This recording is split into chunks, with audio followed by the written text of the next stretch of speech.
ध्यानाभ्यास के इस पवित्र अनुष्ठान में आपका हृदय से स्वागत है, अभिनंदन है, अभिवादन है। ध्यानाभ्यास के लिए कृपया अपने नेत्रों को बंद कर लीजिए। नेत्रों से मूर्त पदार्थ जाने जाते हैं और मूर्त पदार्थों को विषय संज्ञा है और विषयों को जानना व विषयों का भोग करना है। उसको काम भोग कहते हैं। वह निंद्य है और घोर संसार को उत्पन्न करना है। बाहर हम केवल मूर्त पदार्थों को ही जान पाते हैं और यह मूर्त पदार्थ हमारे ज्ञान का विषय नहीं बनता है और मूर्त पदार्थों को भी इंद्रिय संज्ञा है, तो उनको हमने जीतना है अर्थात नहीं जानना है। जानना स्वभाव माना जाए तो फिर पर को जानना हम नहीं रोक सकते हैं, तो फिर मोक्ष मार्ग ही उत्पन्न नहीं होता है। मोक्ष मार्ग ध्यान रूप है, तो ध्यान अपना होता है, वह स्व संवेदन रूप होता है, जहाँ परमुखता नहीं है, मूर्त पदार्थों का देखना जानना नहीं है और अपना अनुभव होता है। अनुभव सुख दुख का होता है, तो अपना मुख अपनी ओर करके जो भी अपने में सुख दुख की अवस्था है उसको हमने भोगना है। वही मोक्ष का मार्ग है, दुखों की निवृत्ति और सुख पाने का उपाय है। इस प्रकार हमने मोक्ष मार्ग के स्वरूप को जानकर मोक्ष मार्ग में प्रवृत्त होना है। ध्यान अपना है जो कर्मनाश का हेतु है, तो हमें अपना ध्यान करना है। अपना ध्यान अर्थात अपने अमूर्त शरीर का ध्यान, और वह संवेदन रूप है, तो शरीर में जो भी सुख दुख की दशा है उसका हमने संवेदन करना है और सुख दुख दोनों में ही समभाव धारण करना है, क्योंकि शरीर में सुख होना या दुख होना वह हमारे हाथ में नहीं है। हमारे हाथ में बस मूर्त को जानना बंद कर अपने अनुभव रूप होना है, अपना मुख अपनी ओर करना है। तो अपना मुख अपनी ओर रखिए। इतने से ही हम मोक्ष मार्गी होते हैं और हमारा मनुष्य जन्म पाना सार्थक हो जाता है। यह तो नहीं करते, फिर भले कितना ही जिन प्रतिमाओं को देखें, उनका अभिषेक करें, उनकी अष्टद्रव्यों से पूजा करें, तीर्थ यात्रा करें, जीवों की रक्षा करें, अपना ध्यान किए बिना मोक्ष मार्ग बिल्कुल नहीं होता है, क्योंकि अपने ध्यान से ही कर्मों की निर्जरा होती है, कर्मों का क्षय होकर मोक्ष की प्राप्ति होती है। ध्यान के लिए अपना मुख अपनी ओर रखने का ही हमने प्रयत्न करना है और यह प्रयत्न हमको बढ़ाते जाना है। अपने ध्यान को अपने मुखमंडल पर लाइए।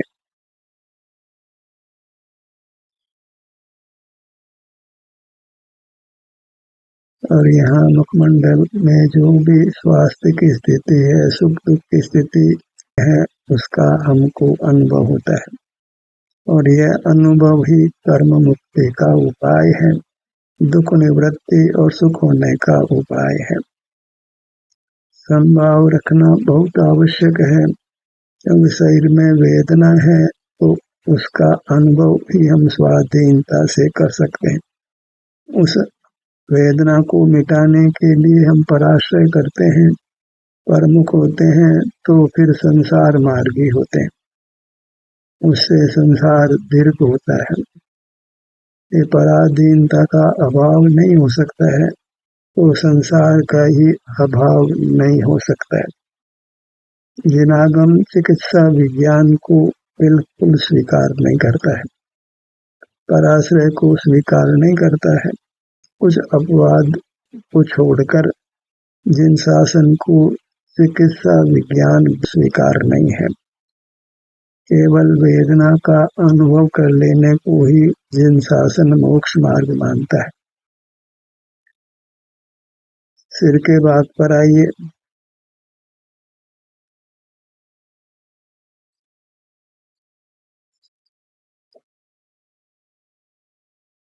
जितना जितना हम चिकित्सा विज्ञान का अवलंबन लेते हैं, तो देखा गया है कि एक रोग से कदाचित हम थोड़े समय के लिए मुक्ति पाते हैं, लेकिन और अनेक रोग उत्पन्न हो जाते हैं, क्योंकि रोग मुक्ति का पराश्रय से उपाय करना योग्य नहीं है। पराधीनता से सुख नहीं हो सकता है, औषधि आदि के सेवन से सुख नहीं हो सकता है।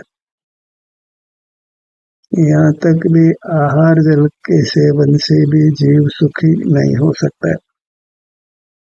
सुखी होने का तो एक ही उपाय है कि हम अपना मुख अपनी ओर करके अपने अमूर्त शरीर का सेवन करें, उसमें जो भी सुख दुख की स्थिति है उसका अनुभव करें, अपने को ही भोगें, वही निर्दोष है, चारित्र है और धर्म है। पर को जानना पर को भोगना है, और पर के नाम पर मूर्त ही जानने में आता है, इंद्रिय ज्ञान ही होता है। और जिन शासन इंद्रिय संयम को मोक्ष मार्ग कहता है। मूल पदार्थों के देखने जानने को स्वभाव नहीं कहकर संसार का हेतु कहता है।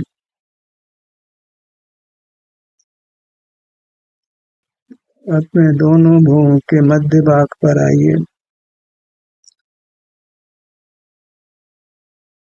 हमें अस्ति नास्ति से मोक्ष मार्ग को समझना है। अपना मुख अपनी ओर करना, ये मोक्ष मार्ग का अस्ति से कथन है। और मूर्त पदार्थों को नहीं जानना, ये नास्ति से कथन है। जिनागम में दोनों ही प्रकार से मोक्ष मार्ग को कहा गया है।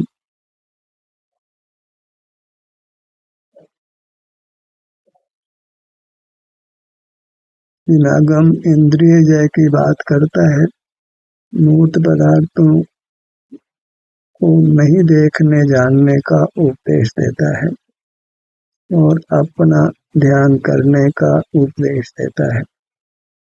हमें इस प्रकार पर के जानने का अर्थात मूल पदार्थों को जानने का निरोध कर अपनी चिन्मूर्त के सम्मुख होकर इसके स्वास्थ्य की स्थिति का अनुभव करना है।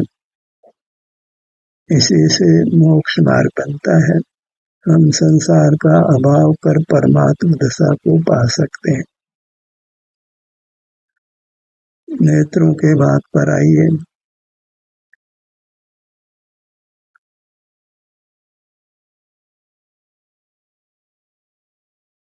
समझने में जरा भी भूल हो तो मोक्ष मार्ग नहीं बनता है।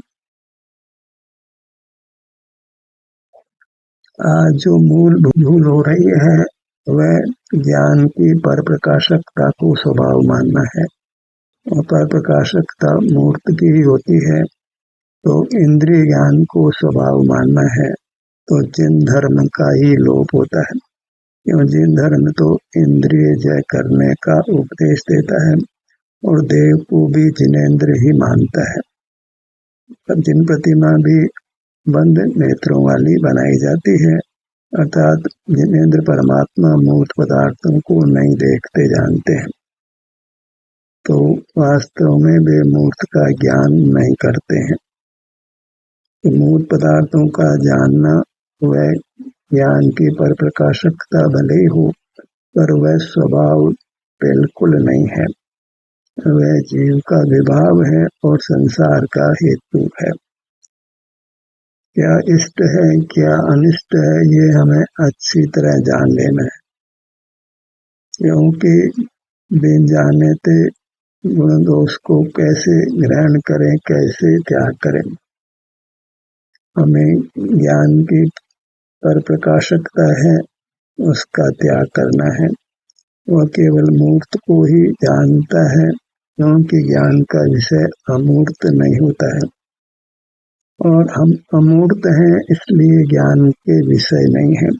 तो ज्ञान की स्वप्रकाशकता सिद्ध नहीं है, और पर प्रकाशकता में मूर्त ही जानने में आते हैं। तो ज्ञान तो एकांततः इंद्रिय ज्ञान रूप ही ठहरता है, और उस कारण से ज्ञान निंद्य ही है, यही है, निरोध करने योग्य ही है।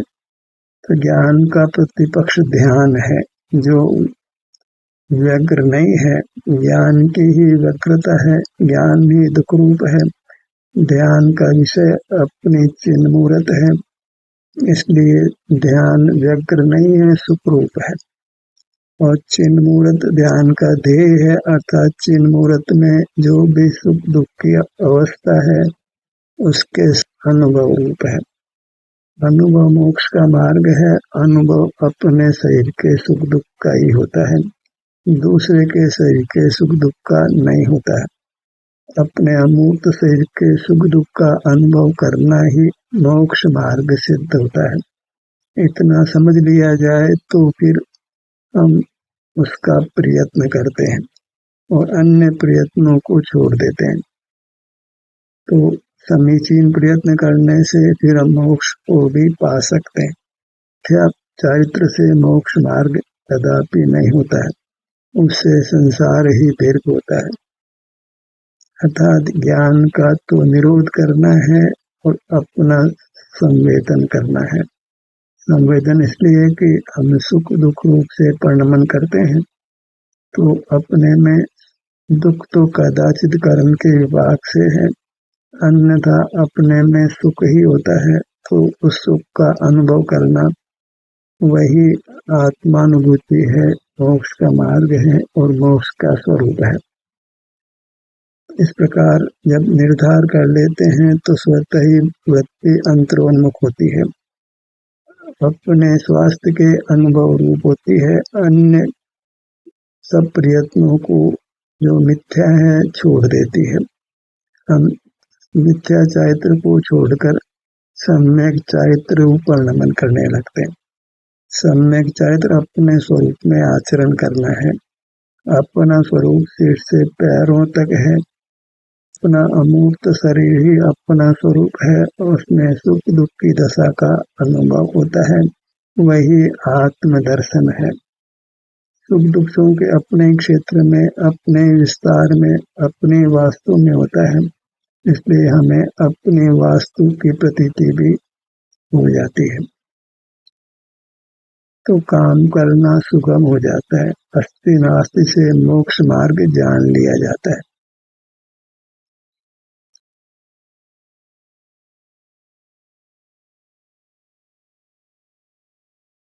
अपने ध्यान को अपने कानों के भाग पर लाएंगे,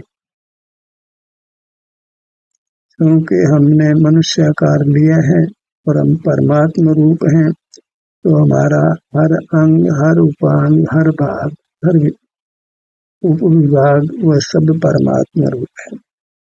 तो कान का भाग भी परमात्मा रूप है, तो इसको परमात्मा रूप ही देखना है।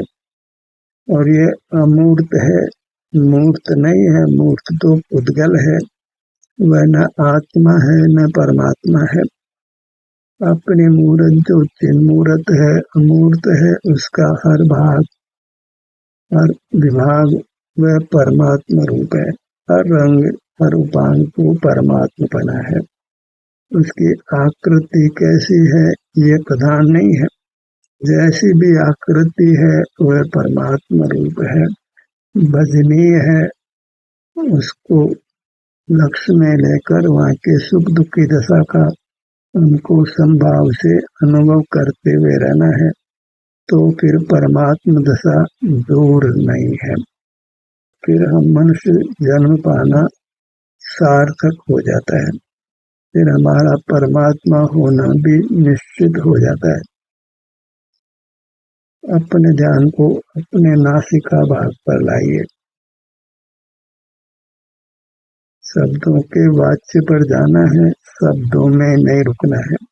जो नासिका भाग है उसमें वास्तव में कोई नासिका नाम लिखा हुआ नहीं है, वह तो सर्वांग सुख रूप ही है।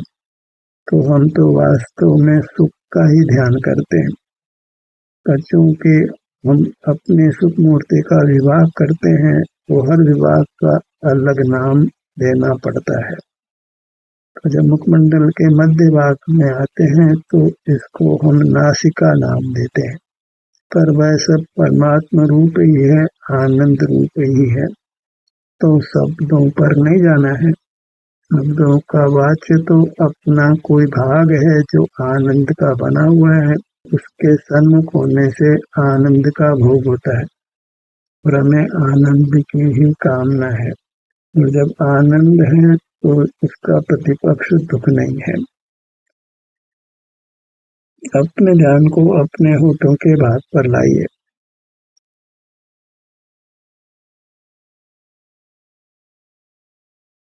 जब अच्छी तरह समझ लेते हैं तो फिर अच्छी तरह हम अपने में समा पाते हैं। तो शंका के साथ फिर वृत्ति नहीं हो पाती है। निसंग होकर ही आत्म ध्यान हो सकता है।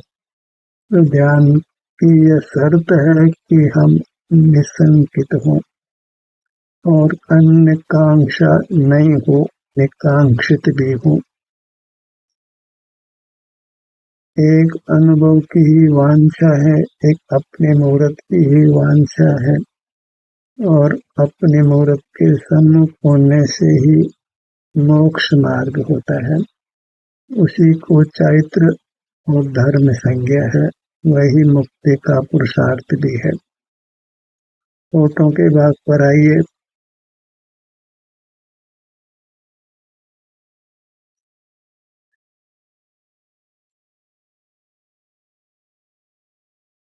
जब तक निसंकता नहीं हो तब तक परस्पर उहापोह करके निसंक हो जाना चाहिए। शंका में खड़े रहने से मोक्ष मार्ग नहीं हो सकता है। तो शंका हो तो परस्पर चर्चा से, विचार से, युक्ति से हमको निसंक होना चाहिए। और अपना मुख अपनी ओर करके यदि हम ठहरते हैं, पुनः पुनः अपने में ही आते हैं, तो सहज ही बिना उहापोह किए मार्ग की श्रद्धा हो जाती है। हम निःशुल्क हो जाते हैं, क्योंकि अपना मुख अपनी ओर करके ठहरते हैं तो हमको अपूर्व शांति मिलती है, अनुपम सुख मिलता है और हमारी सुख की कामना की पूर्ति हो जाती है। मुख के भीतर जिह्वा भाग पर आइए।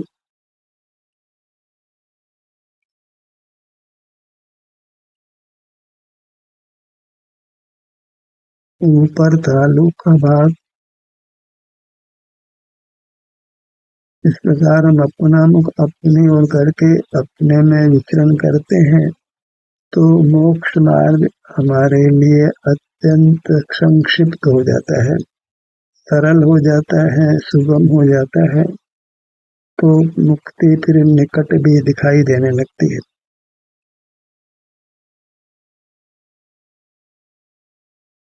कंठ भाग पर आइए।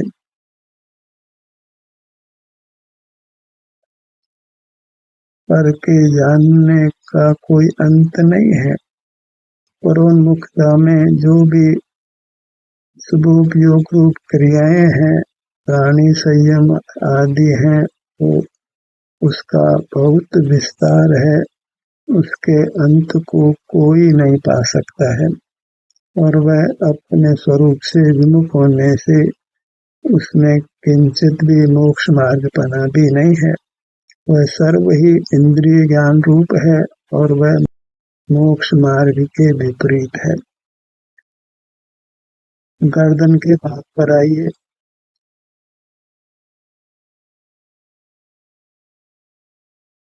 हम अमूर्त हैं और हमारा आदर्श परमात्मा भी अमूर्त है। तो हमारा वास्तव में मूर्त पदार्थों के साथ कोई मेल नहीं है। मूर्त पदार्थ हमसे विजातीय हैं, वे सुख स्वभाव वाले नहीं हैं, वे हमारे को बांधने वाले शत्रु ही हैं।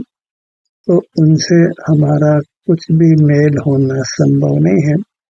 तो मूर्त पदार्थों को देखना जानना बंद कर उनसे पूरी तरह विमुख हो जाना है।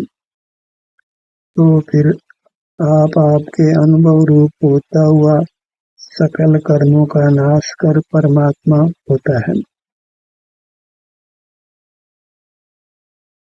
सीने के बाद पर आइए।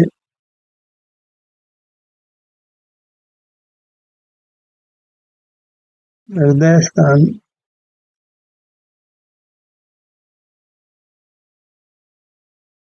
पेट का भाग,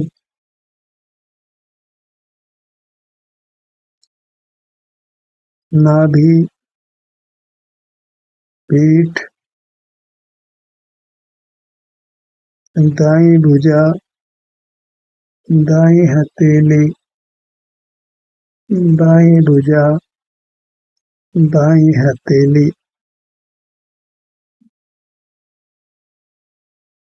दाहिना पैर, बायां पैर, बाई पगतली, दाई पगतली।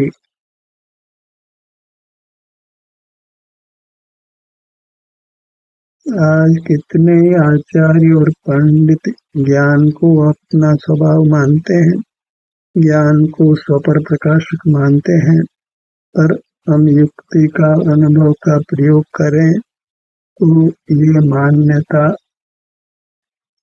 सम्यक नहीं मिथ्या लगती है। क्योंकि ज्ञान एक तो अमूर्त पदार्थों को नहीं जानता है, केवल मूर्त को ही जानता है। और आप अमूर्त हैं तो आप ज्ञान का विषय नहीं हो सकता है। ज्ञान पर प्रकाशक और वो मूर्त का प्रकाशक ही सिद्ध होता है। इंद्रिय ज्ञान रूप ही हो सकता है, तो इंद्रिय ज्ञान जीव का स्वभाव कैसे हो सकता है? ज्ञान जीव का स्वभाव नहीं है, विभाव है, यही सिद्ध होता है।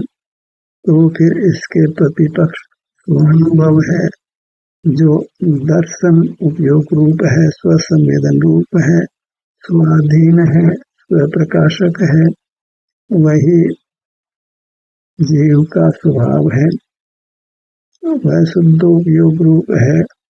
उसी को हम अपना स्वभाव मानकर ग्रहण करते हैं तो मोक्ष मार्ग होता है और उसी से मोक्ष की प्राप्ति होनी है।